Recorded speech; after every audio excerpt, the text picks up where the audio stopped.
On this James the Bike Guy, we're going to do a quick how-to video. In fact, how to install a fork onto a mountain bike. Now this is applicable to all different types of bicycles out there, but in our particular case, I'm installing a Bomber Z2 fork from Marzocchi onto a Trifox MFM 100. So in this video, I'm going to show you the tools you need, how to get it done, and then of course, get it installed, just so you have the skills and the ability to do it yourself. Well, let's jump into it. Now to accomplish this task, we're going to want a few different tools. So the first thing we're going to want is we're going to want a star nut setter. I'll show you when we use this a little later on. There's a few different ways to do it in a little more hack-like manner, but I really enjoy having the right tools. We're going to also want a cutter. So this is a guide to be able to cut the steer tube, since we'll have to shorten that up. A torque key, that way when we put it back together we can put everything to the right torque measurement. A three-way, or in your case maybe a set of Allen keys, we'll probably need that. We need a tool to be able to mark some links, in which case I'm going to use my box cutter, and then of course a hacksaw with a blade that's able to cut metal. Of course we'll need some grease for the bearings to keep everything quiet. Oh, and I almost forgot, you're also going to need a hammer and a file as well. Now for the parts you'll need for this, of course we're going to need a headset. Your bike might have already come with one, or in my case, I needed to get the right fit. So be sure to check with the manufacturer, go on to King Creek's guide. I'll have that link below to make sure that you get the right size headset. Past that, the spacers that are going to be needed, the stem that you're going to be using, and then of course the fork that you'll need as well. Now all of those parts we're going to need to make sure match up with the frame. So be sure to do your research ahead of time. You never want to buy any of these parts, get home, start to install it, and it doesn't work. The first step in this process, after you've gathered all your stuff, is going to be first test fitting how everything goes together. And the reason for this is we're going to need to find the mark line to be able to cut the steer tube, the amount that sticks out. So for instance, right now without the bearings, if I place this through, you can see there's a lot of steer tube left over, but we need to know exactly how much and where to make that cut. So we'll drop the fork out, and I typically do all this without using any grease, just because it makes for a little bit cleaner setup at the beginning. So we'll be able to take our top bearing, slide it in. We're going to have our cap. Then of course we're going to have all the spacers that we plan to use. Now there are some specifications on how much you can use depending on the frame, so be sure to check that before you start to install it. The lower race or lower bearing can slide onto the fork right where the lower race is, and at this point we can just slide everything together here. What you're going to want to do is make sure that it's all snugged up the best you can, and then now just take your spacers, drop them right into place exactly where you want them. Keep in mind that there is sometimes specifications on how tall the stack can be here with spacers, so make sure that matches up with what the manufacturer says will work. And then you can take your stem and slide that guy right on. Now we're gonna want to give a little bit of compression, make sure that this is all snugged up the best you can. Make sure you don't let go of the fork, because you don't want that to fall out. And at this point we just want to make a small little mark right where the stem would be attaching. And now we'll pull this off, and you'll see that the top of the stem, the mark is right there. So just a light mark. Now keep in mind that marks the top of the stem, but when we install the fork, we actually want to make sure that we've got a little bit of room between the top of the steer tube and the top of the stem. So we're going to want to go down another 2 or 3 millimeters when we cut this, so that the steer tube still comes through the center of the upper bolt. You want to make sure that bolt is clamping down on steer tube material. You don't want that above it. But as you can see, we can come down a couple 3 millimeters, which is going to give us room for our compression. And then now we're going to take our fork with the cut line that we put right there. And the nice thing is this guide from Park Tools, it's about 5 millimeters for the thickness of the outer portion of the guide. So that means we're gonna take that cut line, we're just gonna slide this just a little bit above it. And that's gonna allow us to have enough room to be able to cut the fork where we need to. And now we can take our saw, use the guide, and begin to cut the steer tube off. Now with any luck, you're fancier than me and you've got a vise to be able to clamp the guide in, but we're gonna be able to get this done just by hand.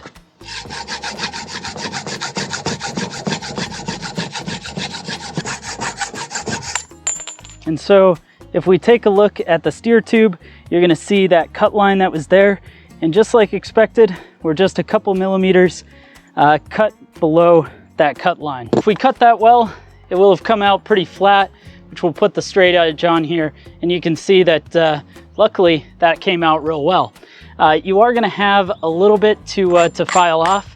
So just go through with your file and clean up the burrs. Once the burrs are cleaned up, we can now move on to putting our star nut in. So what the star nut is basically this little star looking nut that's gonna slide right into the end of the steer tube. And that's gonna go in there because when you're put your stem on, you've got that nut that's at the top that tries to compress the bearings together. Well, it's gotta have something to press against. So this little guy slides right in. Now it's really important that this gets installed in an even fashion because you don't want this to be in crooked because then it's not going to screw together. So that's where this tool from Pedro's comes in. Basically, it's a guide, 1 1/8", which is going to be able to slide over the steer tube just like that. And what it does is it allows us to slide the top tool in. We then screw on our star nut, and we can use this as a guide, be able to slide it together. Now we just got to hit it with a hammer.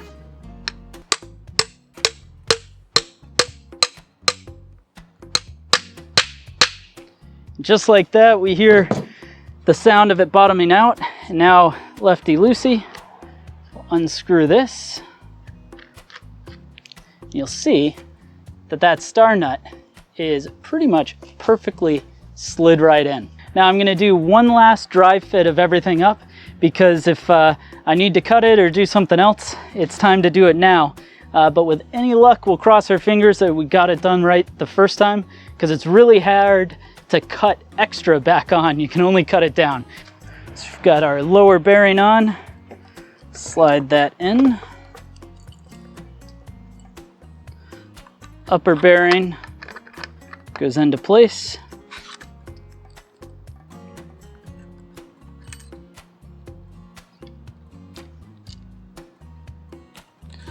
Those go on. Now our stem should slide right on, and whoo, is that a perfect fit? So let me show you here. So remember when we were talking about we want to make sure that the stem itself has enough room.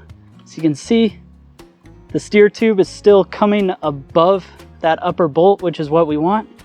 But when we bend that down, we've got that couple 3 millimeters of height between the stem and the steerer. And that bit of height is what's going to allow us to be able to put our top cap on and still have enough room to be able to tighten down and make sure we preload the bearings correctly. So let's go back through, get this guy greased up. Now with our grease, we are going to want to be a little bit liberal. Anytime that you've got a connection or an interface like this, we want to make sure stuff is nicely greased up, especially considering you can always wipe excess off if there's too much grease. But nobody's upset when it's a nice quiet ride, but you definitely get upset on a ride where you're creaking around. Same for the lower race. So we'll slide that guy up. Make sure we get that nice and lubricated. Same with the bearing here. No need to be shy. Make sure that's nice and properly put together. We'll grease up top cap inside of the upper bearing, So that slides together. And then of course the fork is going to get this treatment as well, going on to the race. Now take our rag, wipe some of this off, and I'm going to want King Creek to be facing forward, so get that dialed in nice and pretty.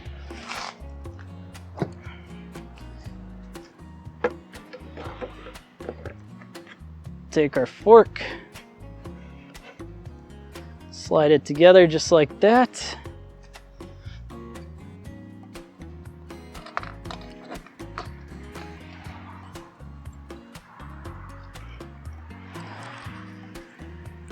Now we'll put our headset spacers on, make sure everything's nice and lined up.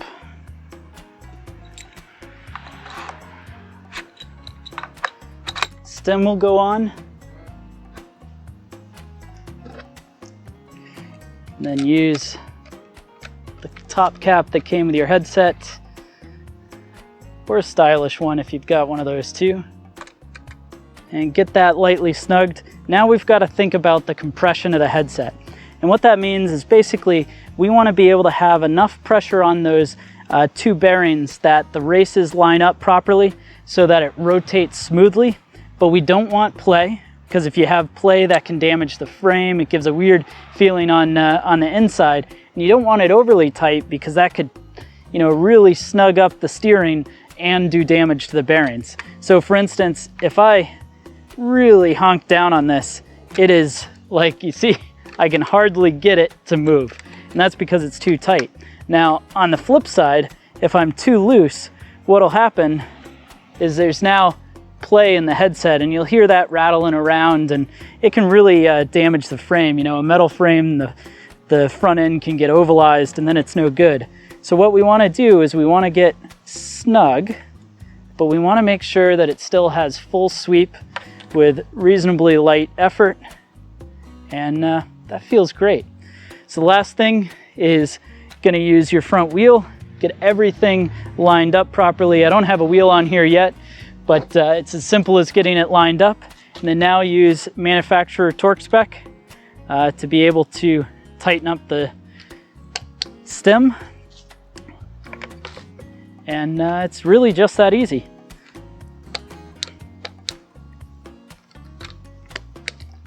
Well, thanks so much for joining me on this video, showing you how to install a suspension fork on your mountain bike.